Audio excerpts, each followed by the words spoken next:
ఆహ్, లిక్కర్ కుంభకోణం జరిగింది అన్నటువంటి ఆరోపణ, దాని ఆధారంగా ఒక పక్కన విచారణ, మిథున్ రెడ్డిని అరెస్ట్ చేసే ప్రయత్నం, అదే సందర్భంలో మిథున్ రెడ్డి బెయిల్ గురించి వెళ్ళటం, అసలు ఆయన పేరే లేదని హైకోర్టులో చెప్పటం, తద్వారా ప్రస్తుతానికి ఆ ఇష్యూ ఇంకా విచారిస్తున్నారని చెప్పడం ఒక ఎత్తు అయితే, ఇందులో సూత్రధారి అంటూ ఎవరి మీద అయితే ఆరోపణలు చేశారో ఆ వాసుదేవరెడ్డి వాస్తవంగా రైల్వే శాఖ నుంచి డిప్యుటేషన్ మీద వచ్చారు. తనని చాలా హైరాస్ చేశారు.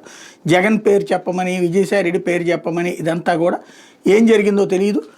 ఇంకోటి, ఇట్లాంటి అధికారుల్ని వాళ్ళ పేరెంట్ డిపార్ట్మెంట్కి వెళ్ళిపోతానని డిప్యుటేషన్ మీద వచ్చిన వాళ్ళని వెళ్ళనీయకుండా అడ్డుకున్నారు. ఇప్పటిదాకా తెలుగుదేశం సోషల్ మీడియా, తెలుగుదేశం పార్టీకి సంబంధించినటువంటి అభిమాన మేధావులు ప్రొజెక్ట్ చేసినటువంటి ఒత్తిడితో ఇంతవరకు ఆపుతూ వచ్చారు. ఇక కుదరట్లేదు.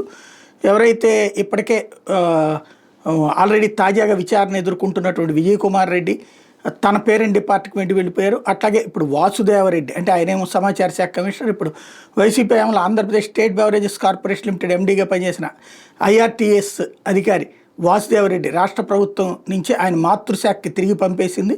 ఇక అయిపోయింది ఆయనతో పని. డిప్యుటేషన్ మీద రాష్ట్రంలో ఆయన తక్షణమే రిలీవ్ చేస్తూ గురువారం ఉత్తర్వులు ఇచ్చేసింది. 2019 ఆగస్టు డిప్యుటేషన్ మీద ఆంధ్రప్రదేశ్కి వచ్చిన వాసుదేవరెడ్డి జగన్ టైంలో ఏపీఎస్బీసీఎల్ ఎండీగా పనిచేయడం, వైసీపీ హయాంలో ఆయనే డబ్బులన్నీ సంపాదించి పెట్టాడు అన్నటువంటి ఆరోపణలు చేస్తూ వచ్చి ఇప్పుడు ప్రభుత్వమే ఆయన డిప్యుటేషన్ ఆయన వెనక్కి వెళ్ళిపోతారంటే అప్పుడు ఆపారు, ఇప్పుడు వెనక్కి పంపించేశారు. మరి ఏం కుదిరింది అన్నటువంటి తేలాలి.